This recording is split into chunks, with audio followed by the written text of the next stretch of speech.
Hello everyone, good morning. তোমরা সবাই কেমন আছো? আশা করি খুব ভালো আছো। আমার একটি নতুন ভিডিওর মধ্যে অনেক অনেক স্বাগত।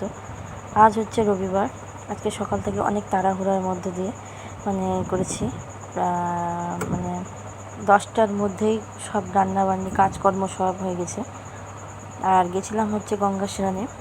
এই দেখো, অনেক দিন পর গেছি বন্ধুরা গঙ্গা স্নান।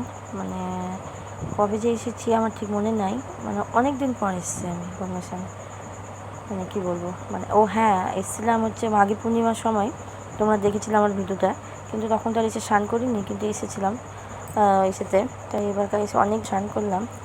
দেখো, এই যে এই দিদিভাইটাকে দেখছো, এই দিদিভাইটারই হাজব্যান্ড হয়েছিলো। তার জন্য ওদের 1 মাসের উপর 2 মাস হয়ে গেছিলো। তাই জন্য ওভাবে ওদের স্নান করতে আসা হলো। তো বললো যে যাবে, তো চলো। ঠিক চলো। খুব তাড়াহুড়ার মধ্যে এসেছি বন্ধুরা, কী বলবো তোমাদেরকে, জানো না। সকালে উঠে যে আমি এত তাড়া করেছি কি বলবো। তার মধ্যে আমি কদিন ধরে পুজো করছিলাম না, আমাকে পুজো করতে হলো, ঠাকুর স্নান করাতে হয়েছে, জামা কাপড় চেঞ্জ করতে হয়েছে, কী বলবো। আর এত গরম আজকে, বীভৎস গরম। তা দেখো, খাওয়া দাওয়া করে স্নান টান করে খাওয়া দাওয়া করে চলে এসেছি বাড়ি। এত গরম কী বলবো। এসে আগে না শরীর অস্থির হয়ে গেছে। এসে আগে মুখ হাত পা ভালো করে ফ্রেশ হয়ে সব কিছু রেখে দিয়ে বিছানাতে উঠেছি। তারপরে দেখো একটু শুয়ে নিয়েছি। ছেলেও ঘুমিয়েছিল, ছেলেকে নিয়ে একটু ঘুমালাম। তারপরে এই যে কাজকর্ম করতে শুরু করলাম। কেন, জামা কাপড় কুচে গেছিলাম।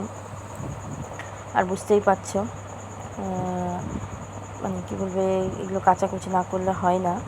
এসেতে এরকম কাচাকুচি করার পর এই যে এসব ভাজ করে নিচ্ছি। আর তারপরে মাঠে গেছিলাম।